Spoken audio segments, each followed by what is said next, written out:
कोह पीम पणा से ही क्रोध मनुष्य के मन में पलने वाले प्रेम को खत्म करता है। इधर का भी प्रेम खत्म होता है, उधर का भी प्रेम खत्म होता है। इसलिए भगवान हमें जो जीवन का आज पाठ पढ़ा रहे हैं वो है जीवन की इस एक बुराई को हम जरूर जीत लें, और वो है क्रोध की बुराई।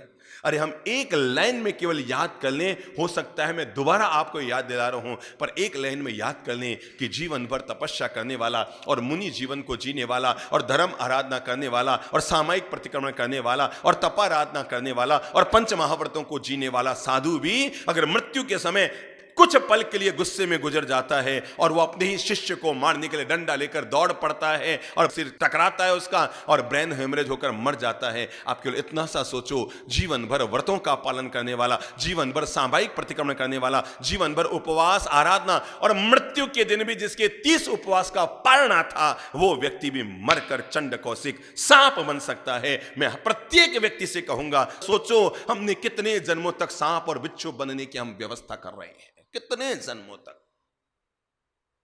मैं भी सोचूं, मैं कह नहीं रहा हूं, मैं अपने आप को याद दिला रहा हूं कि मैं भी सोचूं और आप भी सोचें, इस चराचर जगत में रहने वाला हर जीव सोचे, हर प्राणी, हर मनुष्य सोचे कि मैं भला कितने कितने जन्मों तक अपने लिए सांप और बिच्छू बनने की व्यवस्था कर रहा हूं। अरे जब पंच महाव्रत का पालन करने वाला मुनि भी क्रोध करने के बाद अपनी दुर्गति से बच नहीं पाया, तो क्या सोचो सोचो सोचो, जीवन भर तपस्या, सामायिक प्रतिक्रमण, पंच महाव्रतों का पालन करने वाला तपस्वी संत भी अपने क्रोधमयी स्वभाव के कारण अपनी गति बिगाड़ लेता है।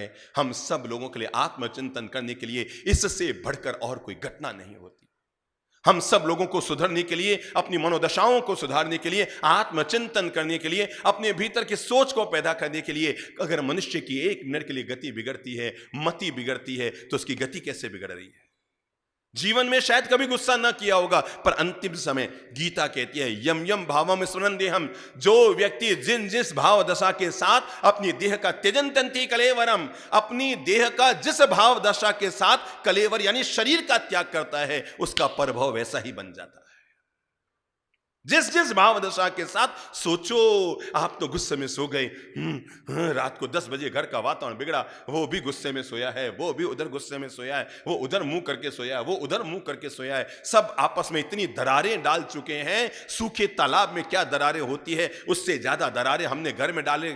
एक छत के नीचे हम सब लोग हैं, लेकिन मन में इतने दूर हो चुके हैं, इतने दूर हो चुके हैं। और सोचो उसी दौरान रात के समय हार्ट अटैक हो गया और बाबा जी सोए के सोए रह गए, तो सोचो उसकी क्या गति होगी। जीवन भर पूजा करने वाला, जीवन भर सामायिक करने वाला, जीवन भर आराधना करने वाला अपने ही घर में गोते खा बैठा, अपने ही घर में चूक खा बैठा, अपने ही घर में अपनी गति बिगाड़ बैठा, अपना भविष्य बिगाड़ बैठा, अपनी भाव दशाएं बिगाड़ बैठा। एक बार आत्मचिंतन करें कि हमारा उसी क्रोध के दौरान, उसी कषाय के दौरान, उसी वैर विरोध के दौरान हमारा शरीर छूट गया। अब सोचो क्या लगता है आपको, स्वर्ग तो तय है ना? क्या लगता है आपको, तय है आपका स्वर्ग? क्या लगता है आपको, क्या तय है? सोचो। आप इस कहानी को कोई मामूली कहानी मत समझिएगा। ये किसी एक संत या एक चंड कौशिक की कहानी नहीं, हम सबके भीतर कोई ना कोई चंड कौशिक बैठा रहता है। एक छिपा हुआ चंड कौशिक है, मौका मिलते ही और वो फंड मारना शुरू कर देता है, और मौका मिलते ही जहर उगलना शुरू कर देते हैं। यूं तो हम बहुत सीधे दिखते हैं, पर एक बार कोई छेड़ के देखे तो पता लगे सीधा कितना सीधा है। 2 मिनट में आउट ऑफ कंट्रोल है। अभी 2 दिन पहले मैंने एक बहन जी को कहा, मैंने कहा बहन जी आपके पति बहुत सीधे हैं। अब वो मुझे कहती है बाप जी 3 दिन साथ रहो तो पता लगे कैसे है, मेरी आत्मा जानती है। अभी थोड़े दिन पहले मुझे एक महानुभाव ने बताया कि साहब एक बात बताओ गुरुजी। मैंने कहा बोलो। कि जो शादी की पत्रिका होती है ना, उसमें लड़के के नाम के पहले ची लिखते हैं, ऐसा होता है क्या? मुझे कहने लगे साहब बताइए आप कि गुरुजी ये शादी की पत्रिका में लड़के के नाम के पहले ची और लड़की के नाम के पहले 100, ये क्यों छपता है? मैंने कहा भाई मैं नहीं जानता, मैं तो खुद ही 10 साढ़े 10 साल की उम्र में महाराज बना हूं, मुझे क्या मालूम ये ची और 100 क्यों छपता। नहीं नहीं बाप जी आपको, अरे यार मुझे पता ही नहीं है ची 100 के। नहीं नहीं बाप जी इसमें बड़ा रहस्य है। मैंने कहा क्या? कि ये जो ची लिखा है ना और नीचे 100 लिखा है, इसका बड़ा रहस्य है कि क्या शादी के बाद लड़की 100 बोले पर लड़का ची नहीं करेगा। बस शादी के बाद लड़का ही चाहे 100 बोलेगी पर लड़के को ची, इसलिए लड़के के नाम के पहले क्या आ गया? ची। कि तू ची चा भी नहीं करेगा और लड़की को 100 बोलने की भी छूट है। तो मेरे भाई, मैं अनुरोध ये कर रहा हूं जीवन का पाठ पढ़ाने के लिए कि हम केवल इतना सा मन में चिंतन कर लें। आपने गरम तवे पर कभी पॉपकॉर्न को उछलते हुए देखा है? देखा है ना? कभी आपने सोचा क्यों उछलता है? सोचा कभी आपने ये गरम तवे पर पॉपकॉर्न क्यों उछलता है? मालूम है? अगर पता करना हो ना तो आज आप खुद भी गरम तवे पे बैठ के देख लेना, ना उछलो तो मुझे कह देना। पॉपकॉर्न क्या उछलता, आप भी उछल जाओगे। क्यों? इसका मतलब यह हुआ कि गर्माहट किसी को अच्छी नहीं लगती। मैं घर में ठहरा हुआ था और एक पोते ने मुझे कहा, बाप जी, बच्चा था 10-1 साल का, तो किचन में गया, फ्रीजर में से एक लोटा पानी लेकर आया। इतना चील चील ठंडा ठंडा पानी था कि पूछो मत। मतलब लोटे के बाहर भी जब बहुत ज्यादा ठंडा पानी हो ना और हम उसे बाहर निकालते हैं तो आपको पता है बर्तन के बाहर भी वो है थोड़ा थोड़ा ऐसे बूंद बूंद दिखने लग जाती है। तो वो जो लोटा लेकर आया था पानी का, उसके बाहर भी वो पानी की बूंदें आने लग गई। मुझे कहने लगा, बाप जी बताओ इस ठंडे पानी से क्या गर्म हो सकता है? मैंने कहा बेटा मुझे, नहीं आप बताओ इस ठंडे, मैंने मुझे नहीं, उसके नहीं इस ठंडे पानी से क्या गर्म हो सकता है? मैंने कहा कुछ नहीं हो सकता। पास में ही दादाजी बैठे होंगे, उसने प्रयोग करने के लिए वो लोटा का पानी उन पे डाला और डाल दो, क्या कर रहा है? उसने कहा देखो ये गर्म हो गए। आदमी, मेरे भाई, दुनिया में ऐसी कोई अग्नि नहीं जो इतनी जल्दी गर्म हो जाए, पर आदमी, दुनिया में ऐसी कोई गाड़ी नहीं जो इतनी जल्दी स्टार्ट हो जाए, पर आदमी, ओफो, दुनिया में ऐसी कोई बारिश नहीं जो इतनी जल्दी बरस जाए, पर आदमी 1 मिनट में स्टार्ट। 1 मिनट तो बहुत दूर की बात है, 1 सेकंड में स्टार्ट, 1 सेकंड में गर्म और 1 सेकंड में अंगारे। श्री प्रभु हमें कहते हैं, मेरे भाई तो कौन सी जीतने की बात करता है अगर तुम अपने जीवन की इतनी सी कमजोरी को नहीं जीत पाया। एक छोटी सी कमजोरी तुम्हारे जन्म से लेके मृत्यु तक, अरे माना कि 6 महीने में गुस्सा करते थे चलेगी बात, माना कि 2 साल का गुस्सा करते चलेगी बात, माना कि 10 साल के थे तब भी गुस्सा आता था जमेगी बात, माना कि 20 साल में भी कह सकते हो खून गरम था, है? खून क्या था? गरम था, तब भी आ गया गुस्सा जमेगी बात। पर जीवड़ा सोच, अब तो सब कुछ ठंडा पड़ गया है ना, अब भी ये क्यों गरम हो रहा है? शरीर पूरा शिथिल हो गया, पर मन 1 मिनट में, विचार 1 मिनट में, सोच 1 मिनट में, हमारा स्वभाव 1 मिनट में गर्म हो जाता है। श्री प्रभु हमें आज ये पाठ पढ़ा रहे हैं कि मेरे भाई, जब हम क्रोध में होते हैं हमारे भीतर एक रावण साकार हो जाता है, हमारे भीतर एक कंस साकार हो जाता है, हमारे भीतर एक दुर्योधन साकार हो जाता है, हमारे भीतर बोलो बोलो बोलो एक गौशालक साकार हो जाता है जब वो तेजोलेशा फेंकने लग जाता है। लेकिन जब हम शांति में होते हैं तब हम हकीकत में श्री प्रभु महावीर की कृपा प्राप्त कर रहे होते हैं, क्योंकि उनकी शांति ही उनके जीवन की साधना थी। शांति ही उनके जीवन की साधना थी। पहली बात तो दिमाग में नोट कर लो, हम जब भी गुस्सा करते हैं अपने पांव पर अपनी कुल्हाड़ी चलाते हैं। नंबर 1 नोट कर लो ये बात आप। पहली बात क्या नोट की? गलती हो यूं अकड़ के मत बोलो, झुक जाइए, थोड़ा सा झुककर बोल लो। गलती हो, हाथ जोड़ो, हाथ जोड़ो। अपन तो भाई मिच्छामि दुक्कडम के आदि है ना, MD मिच्छामि दुक्कडम। गलती हो, गलती हो, थोड़ा झुक करके गलती हो, और गुस्सा आए तो थोड़ा सा रुक जाए। और दूसरा मंत्र जीवन का याद रखना, आप जब भी क्रोध कर रहे होते हैं, ये कभी भी अपने आप को बुद्धिमान मत समझना कि मैं घर में बड़ा हूं, मेरी चलती है, मैंने कह दिया मेरी चलती है। आदमी गुस्सा न तो गलती पे करता है ना और किसी पे करता है, केवल अपने ईगो को संतुष्ट करने के लिए करता है। किसको संतुष्ट करने के लिए? ईगो को संतुष्ट करने के लिए, अपने अहंकार को संतुष्ट करने के लिए, अपने आप को मैंने बोला बस मेरा चाह होना चाहिए। अपने आप को बड़ा मानने वाला इंसान जब गुस्सा करता है ना तो कितना छोटा हो जाता है आपको नहीं पता। अपने आप को बहुत बड़ा मानने वाला इंसान जब गुस्से में उतर के आ जाता है तो कितने छोटे शब्दों का इस्तेमाल करता है मालूम है आपको? कितने नीचे शब्दों का इस्तेमाल करता है मालूम है आपको? कितने अपशब्दों का इस्तेमाल करता है मालूम है आपको? कितनी उसकी भाषा बदल जाती है, गिरी हुई भाषा बन जाती है मालूम है आपको? इसका मतलब गुस्से में बड़े से बड़ा आदमी भी छोटा बन जाता है, क्योंकि तब वो अपनी शिष्टता, अपनी विशिष्टता, अपनी इष्टता, अपनी मिष्टता सब भूल जाता है। पता ही नहीं लगता मैं कौन से शब्दों का इस्तेमाल कर गया है? कौन सी भाषा का इस्तेमाल कर गया, और फिर सोचता है मैं ये क्यों बोली हो, मारे का कुछ कहीं जानते तो हमें सोचे पहले ही सोच रहा था। मेरे बाप का क्या जा रहा था? कुछ नहीं जा रहा था, पर अपने आप पर आपा खो बैठे ना, अपना आत्मनियंत्रण खो बैठे, और परिणाम निकल कर आया कि आपके हाथ से आपके जीवन की खुशियां चली गई। अगर इसे एक पर नियंत्रण कर लें तो मैं सच्ची कहता हूं आपके बच्चे कभी आपसे अलग नहीं होंगे। अगर इस एक पर नियंत्रण कर लें तो सच्ची कहता हूं आपकी पत्नी कभी नाराज होकर पीहर जाकर नहीं बैठेगी। अगर इस एक पर नियंत्रण कर लें तो सच्ची कहता हूं आपके पति आप पर कभी नहीं बरसेंगे। अगर इस एक पर नियंत्रण कर लें तो सच कहता हूं आपके मां बाप कभी आपके लिए गलत नेगेटिव भावना नहीं करेंगे। अगर आप एक पर नियंत्रण कर लें, सच्ची कहता हूं आपका कैरियर कभी चौपट नहीं होगा।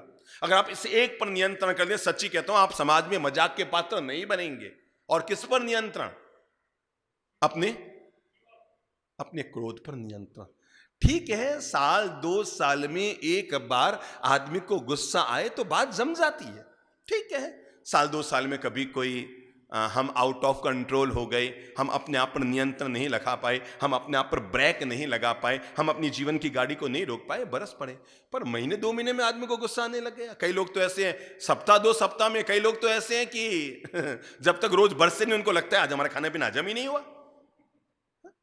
जब तक वो थोड़ा वो हो अल्लाह घर में ना करे, मतलब वो इंतजारी करते रहते हैं कि कब मौका मिले और कब मौका मिले और कब मैं बरस जाऊं। तो भगवान हमें कहते हैं कि मेरे भाई, अपने जीवन की इस कमजोरी को जीतने के लिए आदमी पहला मन बना ले, मैं गलती होगी तो झुक जाऊंगा, गुस्सा आएगा तो रुक जाऊंगा। नंबर 2, मैं क्रोध में नहीं, मैं बोध में अपना जीवन जीऊंगा। किसमें? क्रोध में नहीं, बोध में अपना जीवन जीऊंगा। नंबर 3, हम जब भी गुस्सा करते हैं तो याद रखें हम गुस्सा नहीं कर रहे, सच्चाई तो यह है कि हम अपने ही पांव पर कुल्हाड़ी मार रहे होते हैं। हम जब भी गुस्सा करते हैं तो ये ना समझें हम दूसरे को जलाने के लिए दिया सलाई जला रहे हैं, सच्चाई तो यह है कि हम खुद ही जल रहे होते हैं। आदमी को सबसे ज्यादा गुस्सा कहां आता है पता है? आदमी को सबसे ज्यादा गुस्सा अपने घर में आता है, परिवार के लोगों पर आता है। परस्पर एक दूसरे के साथ क्रोध, और सड़क पर तो गुस्सा नहीं करता है क्योंकि वापस लोग वो वहां चिल्लाएगा तो लोग वापस चिल्लाएंगे। पर घर में आदमी केवल अपने ईगो को संतुष्ट करने के लिए या तो कभी पत्नी पर बरसता है, या कभी बच्चों पर बरसता है, या कभी घर के माहौल को बिगाड़ता है। गुस्सा जब भी आता है तो कमजोर पर आता है। पहली लाइन नोट कर लो, गुस्सा जब भी आता है किस पर आता है? कमजोर पर आता है। जब भी आता है। कुछ लोगों को आता है मामूली गुस्सा, कुछ लोगों को आता है मीठा गुस्सा, कुछ लोगों को आता है बहुत गुस्सा, पर कुछ लोगों को आता है बेहद गुस्सा। 4 तरह के गुस्से होते हैं। कुछ लोगों को कैसा आता है? बोलो मुंह से, मामूली गुस्सा। कुछ लोगों को आता है मीठा गुस्सा। थोड़े ये दोनों चलेंगे। अब खतरनाक गुस्से 2 और हैं। कौन सा आता है? किसी को आता है कौन सा? बहुत गुस्सा, पर किसी को आता है बेहद गुस्सा। देखिए चारों के कैसे होते हैं। यहां पर एक थाली में पानी है और किसी ने उस पानी पे अंगुली चलाई तो पानी में दरार आई। सोचो उसकी उम्र कितनी है? क्षण भर की। बस मामूली जो गुस्सा होता है ना, क्षण भर का होता है। क्या है? मामूली गुस्सा क्षण भर का। और यहां पर मिट्टी पड़ी है, आप अभी नीचे जाएंगे हैं, बाहर में रोड के किनारे मिट्टी पड़ी है और आपने उस पर अंगुली चलाई तो मिट्टी में क्या आएगी? दरार। वो दरार कितनी देर की? एक हवा का झोंका आया, किसी प्रेम की हवा का झोंका आया, किसी लाड़ भरी प्रेम की हवा का झोंका आया और वापस दरार खत्म। पर एक बड़ी खतरनाक दरार होती है और उसका नाम भगवान ने दिया है पत्थर की दरार। पाटी नहीं जाती है, अगर चिपका भी दो तो निशान है, निशान जरूर आ जाता है। आपने पत्थर के 2 टुकड़े किए और 10 दिन बाद आपको लगा नहीं मैंने बहुत बड़ी गलती कर दी, आप उन दोनों को वापस चिपका भी रहे हैं पर निशान है, निशान जरूर पड़ जाते हैं। भगवान कहते हैं पानी वाली जो दरार है ना, कोई दिक्कत नहीं, आई और तुरंत गई, मामूली गुस्सा, मीठा गुस्सा। पर भगवान कहते हैं मिट्टी की दरार खतरनाक है। अगर तुम्हारी प्रेम की हवा नहीं आई, क्षमा की हवा नहीं आई, आत्मीयता की प्रेम की हवा नहीं आई, तो वो दरार रह सकता है 1-2 दिन तक भी रह जाए, क्योंकि उधर कोई हवा का झोंका नहीं आया। पर भगवान कहते हैं सावधान, जो अंतिम दरार है बेहद गुस्सा वाली, और वो पत्थर की दरार है, कभी मत डालना, क्योंकि तूने एक बार डाल लिया फिर जिंदगी में उससे बोलेगा नहीं, जीवन में उसका मुंह देखना चाहेगा नहीं, जीवन में उससे बातचीत करेगा नहीं, जीवन में उसको देख के मुस्कुराएगा नहीं। ये कौन सी दरार है? पत्थर की दरार। मैं क्यों बोलूं उससे? मुझे उससे क्या गरज है? अगर उसका काम मेरे बिना चलता है तो वो क्या समझता है मैं नहीं चला सकता क्या? मुझे उससे कहां लेन देन है? मैं नहीं करता। ये जो चिंतन करते हैं उनके भीतर कौन सी दरार होती है? बोलो बोलो बोलो। पत्थर की दरार। भगवान कहते हैं अगर कोई भी व्यक्ति घर में प्रेम और आनंद रखना चाहता है तो एक छोटा सा मंत्र ले लो, घर में चलने की कोशिश करो, चलाने की कोशिश मत करो। समझ में आया? घर में भगवान की कही हुई वाणी पर चलने की कोशिश करो, घर में अपनी चलाने की कोशिश मत करो। जब सब घर के लोग चलने की कोशिश करेंगे तो घर स्वर्ग बना रहेगा। पर घर के सभी लोग, बेटा सोचता है घर में अब मेरी चलेगी, मैं कमा के लाता हूं, बहू सोचती है अब मेरे भरोसे करे, मम्मी जी बूढ़े हो गए करते क्या घर में, दिन भर काम मैं करती हूं, सास सोचती है ये तो कल आई है, घर की असली मालकिन मैं हूं, बाप सोचता तूने तो कल पैसा कमाना शुरू किया, असली मालिक तो मैं हूं। सब अपने अपने जब चलाते हैं तो घर में दरार आता है, पर सब लोग सही रास्ते पर चलते हैं तो घर में मिठास घुलता है। इसलिए घर में चलने की कोशिश करो, समाज में चलने की कोशिश करो, चलाने की कोशिश मत करो। और जैसे ही चलाने की कोशिश करोगे कि ईगो टकराएगा, जैसे ही घर में आप चलाने की कोशिश करेंगे बाप बेटे का ईगो टकराएगा, सास बहू का ईगो टकराएगा, पापा जी को, अच्छा पापा जी को ये लेन देन नहीं है कि मैंने बात सही कही कि गलत कही, बस मैंने कहा था ना तुझे। और वो बेटा कहता है पापा जी आप चले गए थे, पीछे बात ऐसा मोड़ ले चुकी थी और बात का ऐसा स्वरूप बन गया था, तू क्या समझता है, तू कल पैदा हुआ है, 4 पैसा कमाने लग गया। अरे मेरे भाई वो भी आपका खून है, भरोसा करो उस पर भी, आप थोड़ा विश्वास रखो, देखो तो सही, उसको अपने कदम उठाने दो, क्या परिणाम आता है। चलाने की कोशिश नहीं, किसकी कोशिश? चलने की कोशिश करो। और जब आदमी चलाने की नहीं चलने की कोशिश करता है तो घर में प्रेम घुलता है। अगर हम इसे जीतना चाहते हैं, अगर हम इस पर नियंत्रण करना चाहते हैं तो पहला उपाय है, और वो है अपने आप के लिए तय कर लो, जब भी क्रोध का वातावरण बनेगा मैं स्वयं को नेग्लेक्ट कर दूंगा। ठीक है, कब तक मैं इन्हीं के पीछे पड़ा रहूंगा? सोचो कितने कितने कर्मों के हमने बंधन किए हैं इस दुनिया को सुधारने के लिए, कितने कितने कर्मों के बंधन किए। क्या मिलेगा आपको सुधार कर? बताओ। आप सोचते मैं अपनी बहू को सुधार दूंगी, अपने बेटे को सुधार दूंगा, आज तक कोई सफल हुआ है क्या? पत्नी सोचती है मैं अपने पति को सुधार दूंगी, और पति क्या सोचता है? पत्नी को सुधार दूंगी। शादी को 33 साल हो गए, दोनों फेल। सुधरी आज तक किसी की पत्नी, सुधरा आज तक किसी का पति। जांका पड़िया स्वभाव जैसा जासी जीव सू, अरे निम्न मीठो हो सींचो घी सू। जांका पड़िया स्वभाव जासी जीव सू, जिसका जैसा नेचर है वो जीवन भर कितनी भी बातें सुन ले, लेकिन जब तक खुद की प्रज्ञा नहीं जगाएगा, खुद का विवेक नहीं जगाएगा, तब तक बातें सुधारने वाली नहीं है। अरे मेरे भाई, शास्त्रों में कहा है मुद्गल सैल पत्थर पर, जैसे कोई मार्बल का पत्थर है उस पर कितनी भी बारिश डाल दो आप, लेकिन जैसी धूप आएगी वापस सूखा का सूखा रह जाएगा। ऐसी हमारी स्थिति है, कितनी भी बातें उसे बता दो जीवड़े को, लेकिन जैसे ही वापस अपने मूल स्वरूप में आएगा फिर वैसा का वैसा ही। जिंदगी भर एक ही भूल करते रहे, धूल चेहरे पर थी, आईना साफ करते रह गए। गलतियां खुद में थी, हम दूसरों को सुधारते रह गए। पत्नी सोचती मैं पति को सुधारूं, पति सोचता मैं पति को सुधारूं। 3 मिनट का काम था और आपने 33 साल लगा दिए। शादी को 33 साल हो गए और दोनों ही अभी तक एक दूसरे को सुधारने में उत्तीर्ण नहीं हो पाए। 3 मिनट का काम था, आपने 30 साल लगा दिए। काम केवल इतना सा करना था, आपने पहला कदम ही गलत उठा लिया था और वह है पत्नी को सुधारने का। मेरी बहनों, आपने जीवन में पहला कदम गलत उठा लिया था, वह है पति को सुधारने का। अगर मैं आपको 33 साल पहले मिल गया होता तो शायद दोनों के काम पूरे हो चुके होते और काम यह करना था आपको जो 3 मिनट में पूरा हो जाता। पति सोचता मैं खुद को सुधार रहा हूं, पत्नी सोचती मैं खुद को सुधार लूंगी, और बताओ ये 3 मिनट के काम में आपने 33 साल फोगट के गंवा दिए। केवल इस सोचने में गंवा दिए। कितना गुस्सा किया, कितने हाके होके किए। आपने अपनी जिंदगी में प्रेम तो कम किया होगा, हाके होके ज्यादा किए होंगे, बोलचाल टेढ़ी मेढ़ी ज्यादा की होगी, सुधारने की कोशिश ज्यादा की होगी। मेरे भाई, जिंदगी में प्रेम से जीने के लिए वक्त मिला नहीं और आपने गुस्से गुस्से में अपनी जिंदगी पूरी कर दी। हमारे पास एक परिवार बैठा था, अमेरिका से आया हुआ था, यही बात चल रही थी। कहा सब वहां पर लोग शादी ब्याह करते हैं ना, तो आधे लोगों के तो मतलब 5-7 साल में तलाक हो जाते, पर हमारे इंडिया में तो 7 जन्म तक यही मिले, 17 जन्म तक यही मिले, है ना। हाँ, करवा चौथ के व्रत और करते हैं कि यही मिले यही मिले।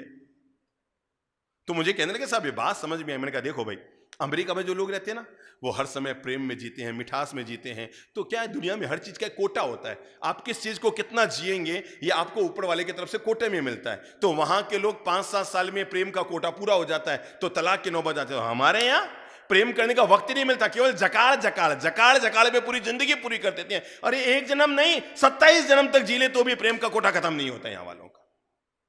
उस जकाड़ जकाड़ में पूरी जिंदगी जी लेते हैं, लड़ने झगड़ने से फुर्सत नहीं मिली। अरे यार, हम मिठास से कब बोलते, मुस्कुराने का तो वक्त ही नहीं मिला, हम लड़ने झगड़ने में पूरे रह गए। मैं तेरे को सुधारने में लगा रहा, और देखो तुमने कल भी ऐसा किया था, अब मैं तुम्हें 2 बार कह चुका हूं, परसों भी तुमने ऐसे ही किया। तो वो कहती है आप कौन से कम हुए, आप कौन से दूध के धुले हुए हो। दोनों ने एक दूसरे की कमियां निकाली, दोनों ने एक दूसरे को सुधारा, दोनों ने एक दूसरे के लिए अपशब्द कहे, दोनों ने एक दूसरे के लिए अपयश की बातें की। परिणाम, जिंदगी जो मिठास घुल सकता था, हमने मिठास के बजाय उसी जिंदगी में खटास घुल लिया। हमने अपनी जिंदगी में जहर भर लिया, हमने अपनी जिंदगी में अपशकुन भर लिया, हमने अपनी जिंदगी की शांति को अपने हाथ से गिरवी रख दिया।